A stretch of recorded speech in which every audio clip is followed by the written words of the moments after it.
कहानी की शुरुआत में हमें एक आदमी को व्हील चेयर के ऊपर दिखाया जाता है जिसका नाम जैक है। जैक कंप्यूटर इंजीनियर है। उसकी गाड़ी का बहुत बड़ा एक्सीडेंट हुआ था, जिस एक्सीडेंट में उसने अपने पैरों के साथ साथ अपनी पत्नी और अपनी बेटी को खो दिया। और अब वो इस बड़े घर में अपने डॉग के साथ अकेला रहता है। उसका डॉग बूढ़ा हो चुका है, वो चल नहीं सकता।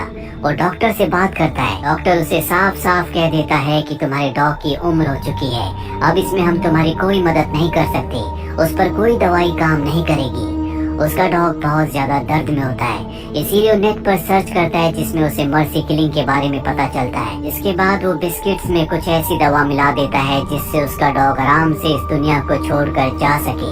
पर वो सही वक्त का इंतजार कर रहा है, इसीलिए बिस्किट्स को जार में डाल देता है। जैक एक कंप्यूटर इंजीनियर है, इसीलिए हमेशा वो अपने बेसमेंट में कंप्यूटर पर काम करता रहता है। और एक दिन उसे बगल वाली दीवार से कुछ लोगों की आवाज आती है जो शायद उसी के बारे में बात कर रहे होते हैं। उसे शक होता है, इसीलिए स्टेथोस्कोप को दीवार पर लगाकर उसे कंप्यूटर से अटैच कर देता है ताकि वहाँ पर जो भी लोग बात करें वो बात उसके कंप्यूटर में रिकॉर्ड हो जाए और वो उसे सुन ले। अब अगले दिन एक बार फिर से जैक को वहाँ से आवाजें आती हैं और वो स्टेथोस्कोप से उनकी आवाज को सुनने की कोशिश करता है जो कि उसने अपने कंप्यूटर के साथ अटैच किया है, पर उसे कुछ समझ नहीं आता। इसीलिए उनके जाने के बाद वो अपनी दीवार पर एक छोटा सा होल करता है और उस होल के अंदर वो माइक्रो कैमरा और माइक फिट कर देता है ताकि वो न सिर्फ उनकी बातें सुने बल्कि उन्हें कंप्यूटर स्क्रीन पर देख भी सके। जैक ने अपने घर के ऊपर वाले हिस्से को रेंट पर देने के लिए ऐड दिया था और अब यहाँ पर एक लेडी आती है जिसका नाम डेजी होता है। उसके साथ उसकी एक बेटी भी होती है। डेजी कहती है कि मैं तुम्हारे घर को रेंट पर लेना चाहती हूँ। जैक उसे ऊपर का हिस्सा रेंट पर दे देता है। इसके बाद डेजी अपनी बेटी के साथ इस घर में रहने के लिए आ जाती है। जैक नोट करता है कि डेजी की बेटी कभी बात नहीं करती और हमेशा घर में छुप जाती है, जो बात जैक को समझ में नहीं आती। यहाँ पर हमेशा डेजी जैक से बात करने की कोशिश करती है, उससे कई सवाल पूछती है और जब भी उसे मौका मिलता है वो घर में लाउड म्यूजिक चलाती है। जैक जल्दी डेजी और उसकी बेटी के साथ घुल मिल जाता है। जैक अब बेसमेंट में जाता है जहाँ पर वो अपनी स्क्रीन पर देखता है उस कैमरे से जो कैमरा उसने अपनी दीवार पर लगाया है कि बगल वाले घर में जहाँ से उसे हमेशा आवाज आती है वहाँ पर कुछ लोग जमीन में गड्ढा कर रहे होते हैं। साथियों किसी बॉम्ब की बात कर रहे हैं जिसे वो क्रिसमस के दिन ब्लास्ट करेंगे, यानी कि यहाँ पर ये कुछ प्लान कर रहे हैं जिस प्लान को एक क्रिसमस के दिन अंजाम देंगे। अब यहाँ पर जैक देखता है कि डेजी भी उन्हीं के साथ है। दरअसल वो ऊपर छत के रास्ते उनके घर में चली गई थी। यहाँ पर जैक को समझ में आ जाता है कि डेजी उनसे मिली हुई है और वो उसके ऊपर नजर रखने के लिए इस घर में जानबूझकर एक किराएदार बनकर आई है। दरअसल डेजी इस गैंग के लीडर की गर्लफ्रेंड है। लीडर उसे कहता है कि तुम्हें यहाँ पर नहीं आना चाहिए था, तुम वापस चली जाओ। और इसके बाद वो उसे एक चाबी देता है और चाबी लेकर डेजी वापस अपने घर में यानी कि जैक के घर में ऊपर के रास्ते आ जाती है। अगले दिन डेजी जब मार्केट जाती है तो जैक उसकी बेटी से बात करने की कोशिश करता है, लेकिन वो उससे बात नहीं करती बल्कि वो हमेशा उसके डॉग के कान में कुछ बोलती रहती है। और अब जैक ये जानना चाहता है कि वो क्या बोलती है, इसीलिए वो अपने डॉग के गले में एक छोटे से माइक रिकॉर्डर को फिट कर देता है ताकि वो डेजी की बेटी की बातों को सुन सके। यहाँ पर जैक को पता चल चुका है कि उसके बगल वाले घर में जो जमीन में गड्ढा हो रहा है वो एक बैंक में रॉबरी के लिए हो रहा है, यानी कि वो जमीन के नीचे से सुरंग बना रहे हैं जो बैंक के ऊपर खुलेगी और ये एक ट्रॉली के जरिए सारा का सारा पैसा यहाँ से दूसरी जगह ट्रांसफर कर देंगे, जो ट्रॉली बहुत ही छोटी होगी। जैक उस ट्रॉली को देख लेता है और तभी जैक देखता है कि उन्हीं में से एक आदमी बैंक का एड्रेस किसी को बता रहा होता है, जिसके बाद लीडर उस आदमी को अपने पास बुलाता है और बेरहमी से उसे मार देता है। जैक ये सब देखकर डर जाता है, हालांकि उसने सब कुछ रिकॉर्ड कर लिया है। वो पुलिस को बताना चाहता है, पर तभी उसे इनकी बातों से पता चलता है कि इनके साथ एक पुलिस वाला भी मिला हुआ है जो इस लाश को ठिकाने लगाएगा। इसीलिए जैक इस बारे में किसी को कुछ नहीं बताता। अब रात को जैक डेजी की वाइन में बेहोशी की दवा मिला देता है और जब वो उस वाइन को पीती है तो वो बेहोश हो जाती है, जिसके बाद जैक उसके हाथ पैर बांध देता है और अब वो रिकॉर्डिंग सुनता है। जिसके बाद वो गैंग लीडर की रिकॉर्डिंग सुनता है, जिस रिकॉर्डिंग से उसे पता चलता है कि पुलिस वाला वहाँ पर आया था और उसने उन्हें वार्न किया था कि 747 और 748 इन दोनों लॉकर से कोई भी कुछ नहीं लेगा। अब कुछ देर के बाद जब डेजी होश में आ जाती है तो जैक उसके पास जाता है और कहता है कि तुम गलत लोगों का साथ क्यों दे रही हो, वो सब के सब क्रिमिनल है। डेजी कहती है कि मेरा बॉयफ्रेंड भी उनमें है जो उनका लीडर है, उसे पैसों की जरूरत है इसीलिए वो काम कर रहा है, पर वो किसी को नुकसान नहीं पहुंचा सकता। जैक उसे वही रिकॉर्डिंग फुटेज दिखाता है जिसमें उसका बॉयफ्रेंड यानी कि गैंग का लीडर एक आदमी को मार रहा है। ये देखकर डेजी की आंखों में आंसू आ जाते हैं। उसे पता चल जाता है कि उसका बॉयफ्रेंड यानी कि गैंग का लीडर एक कातिल है। अब लीडर और उसके जितने भी साथी हैं क्रिसमस की रात को बैंक में डाका डालेंगे, जिसके लिए उन्होंने एक छोटी सी टनल बनाई होती है और उसमें ट्रॉली के जरिए ये पैसों को इधर से उधर शिफ्ट करेंगे। और वो जो छोटी सी टनल होती है वो जैक के घर के नीचे से जा रही है और ये बात जैक को पता है, इसीलिए वो अपने घर के फ्लोर पर एक गड्ढा कर रहा होता है ताकि जब ट्रॉली से पैसे यहाँ से जाए तो वो ऊपर से कुछ पैसे निकाल ले। ये सारी बातें वो डेजी को बताता है। डेजी उसे ऐसा करने से मना करती है। वो कहती है कि तुम पकड़े जाओगे, पर जैक उसकी बात नहीं मानता। वहीं लीडर को और उसके लोगों को पता चलता है कि जहाँ पर वो टनल बना रहे थे वो गलत रास्ता है, इसीलिए इन्हें अपना रास्ता बदलना पड़ेगा। साथ ही उस ट्रॉली को भी बदल देते हैं जिससे पैसों को एक जगह से दूसरी जगह शिफ्ट करना चाहते थे। अब जिस बॉक्स का ये इस्तेमाल करेंगे ये ऊपर से बंद है, जिसका मतलब ये है कि जैक ऊपर से पैसे नहीं निकाल सकता, जिसकी वो बहुत वक्त से प्रैक्टिस कर रहा था। जैक का पूरा प्लान बिगड़ चुका है।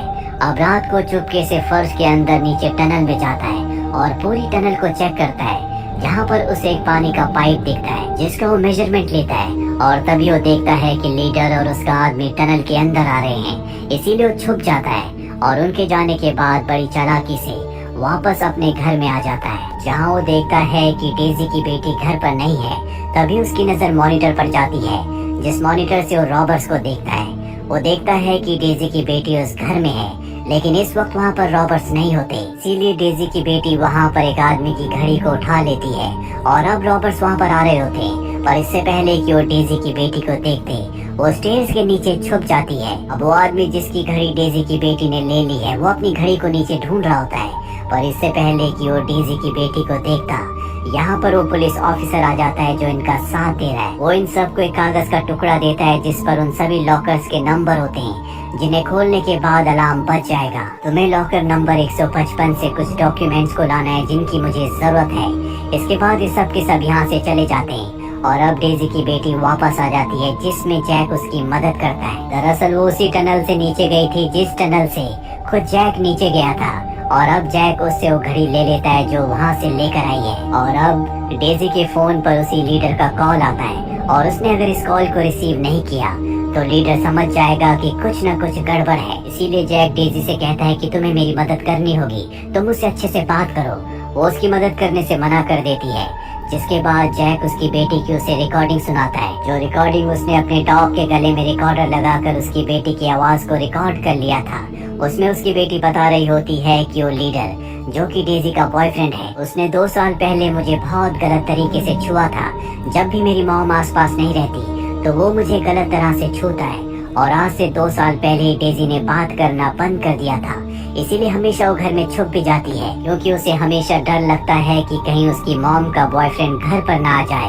और अब ये सब सुनने के बाद डेजी पूरी तरह से टूट जाती है, उसे लीडर से नफरत हो जाती है और वो जैक की मदद करने के लिए तैयार हो जाती है। वो फोन रिसीव करके उससे अच्छे से बात करती है, जिससे उसे कोई शक नहीं होता। और अब वो रात आ जाती है जब ये सब के सब बैंक में रॉबरी करने वाले हैं। वो रॉबर्स नीचे टनल में बॉम्ब लगा देते हैं ताकि ब्लास्ट करके बैंक के अंदर जा सके, लेकिन इससे पहले कि बॉम्ब को ब्लास्ट कर दे, जैक नीचे टनल में जाता है और बॉम्ब को पानी के पाइप के साथ लगाकर खुद वो बैंक के फ्लोर को तोड़कर उस रूम में चला जाता है जहाँ पर लॉकर्स हैं।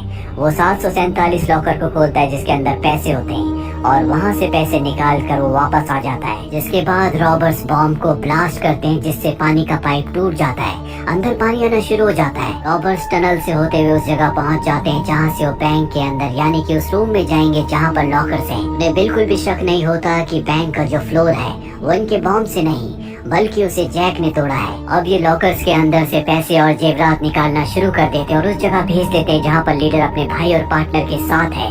लेकिन जब ये वापस आने की कोशिश करते हैं तो टनल में पानी इतना ज्यादा भर जाता है कि 2 लोग वहीं लॉकर रूम में फंस जाते हैं। लेकिन अब वहाँ पर भी पानी भरना शुरू हो जाता है। इसीलिए उन्हें अपनी जान बचाने के लिए उन लॉकर्स को खोलना पड़ता है, जिन लॉकर्स को खोलने के बाद अलार्म बजना शुरू हो जाता है और जल्दी यहाँ पर पुलिस आ जाती है। अब भी इनकी एक साथी टनल के अंदर फंसी हुई होती है। जैक उसकी आवाज सुन लेता है, वो उसकी मदद करना चाहता है, पर जैक को देखकर वो और जोर से चिल्लाना शुरू कर देती है। इसीलिए जैक उसकी मदद नहीं करता, जिससे उसकी मृत्यु हो जाती है। वही लीडर अपने भाई और पार्टनर के साथ सारे पैसे जेवरात लेकर इस जगह से निकल चुका है। अब जैक अपने घर से बाहर जाता है, जहाँ पर पुलिस की गाड़ियाँ होती है। पुलिस को बताता है कि मेरे घर में पानी भर रहा है। पुलिस उसके घर पर आती है, लेकिन पानी भरने की वजह से उन्हें कुछ समझ में नहीं आता। यहाँ पर वो पुलिस ऑफिसर भी होता है जो उन रॉबर्स के साथ मिला हुआ है। वो जैक से उसका नंबर मांगता है, लेकिन जैक अपना नहीं बल्कि डेजी का नंबर दे देता है। और यहाँ पर पुलिस ऑफिसर को उस पर शक हो जाता है। इसीलिए उसके जाने के बाद यहाँ पर गैंग लीडर आता है, जो कि अपने आप को पुलिस वाला बताता है। हालांकि जैक को पता है कि वो पुलिस ऑफिसर नहीं है, लेकिन वो उसे अंदर आने देता है, क्योंकि अगर उसने उसे अंदर नहीं आने दिया तो वो उसे मार देगा। साथ ही ठीक इसी वक्त वो डेजी के नंबर से पुलिस ऑफिसर को मैसेज करके कहता है कि तुम घर पर आ जाओ। और अब यहाँ पर लीडर को पुलिस ऑफिसर का कॉल आता है। वो कहता है कि मैंने तुम्हें मना किया था कि 747 और 748 लॉकर में से कुछ मत लेना, लेकिन फिर भी तुमने उसे खोला, उसमें से पैसे लिए। दरअसल ये उसके खुद के लॉकर्स होते हैं और यहाँ से पैसे उस लीडर ने नहीं बल्कि जैक ने निकाले होते हैं। लीडर गुस्से में पुलिस ऑफिसर का कॉल कट कर देता है और अब वो जैक से पूछता है कि इस घर में कौन कौन रहता है। जैक बताता है कि यहाँ पर मेरी एक टेनेंट यानी कि किराएदार और उसकी बेटी रहती थी, लेकिन वो दोनों एक दिन पहले यहाँ से चले गए। और तभी डेजी की बेटी वहाँ पर आ जाती है, जिससे जैक का झूठ सामने आ जाता है। लीडर समझ जाता है कि जैक उससे झूठ बोल रहा है, इसीलिए वो अंदर जाता है, जहाँ पर वो डेजी को देखता है जो गहरी नींद में होती है, क्योंकि जैक ने उसे नींद का इंजेक्शन लगाया है। अब वो बाहर आकर जैक से कई सवाल पूछता है। जैक उन सभी सवालों के गलत जवाब देता है, जिससे लीडर को गुस्सा आ जाता है। वो उसकी व्हील चेयर पर लात मारता है, जिससे वो नीचे गिर जाता है। इसके बाद उसके सभी साथी जैक को बहुत बुरी तरह से मारते हैं। और ठीक उसी वक्त डेजी के मोबाइल पर पुलिस ऑफिसर का कॉल आता है। वो कहता है कि मैं घर के बाहर हूँ।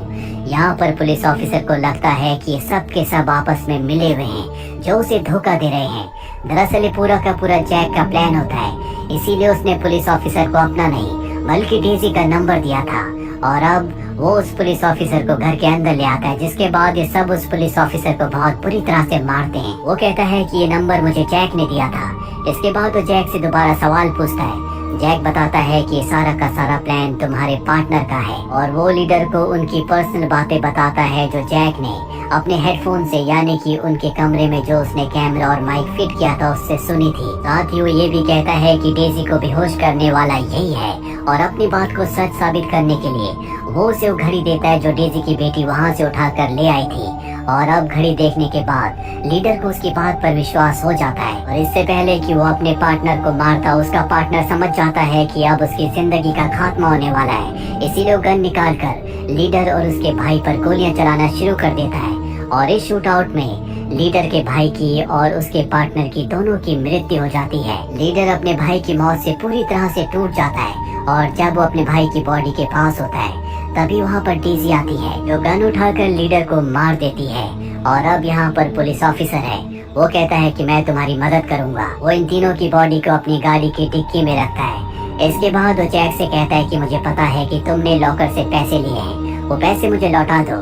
जैक पैसे देने से साफ साफ मना कर देता है। साथ ही उसे वो वीडियो दिखाता है जिसमें पुलिस ऑफिसर लीडर और उसके साथियों से बात कर रहा है। और अब पुलिस ऑफिसर के पास यहाँ से जाने के अलावा कोई रास्ता नहीं है, पर जाने से पहले वो जार से बिस्किट निकाल कर खा लेता है। ये वही बिस्किट है जो जैक ने अपने डॉग के लिए बनाए हैं। अब पुलिस ऑफिसर गाड़ी लेकर यहाँ से निकल जाता है। रास्ते में बिस्किट अपना असर दिखाना शुरू कर देता है, जिससे पुलिस ऑफिसर की मृत्यु हो जाती है और उसकी गाड़ी का एक्सीडेंट हो जाता है। वहीं हमें जैक और डेजी को दिखाया जाता है, जिनके ऊपर अब कोई खतरा नहीं है, और अब ये मिलकर अपना एक नया परिवार बनाना चाहते हैं। इसी के साथ ये फिल्म, ये कहानी यहीं पर खत्म हो जाती है। उम्मीद करते हैं कि ये कहानी आपको पसंद आई होगी।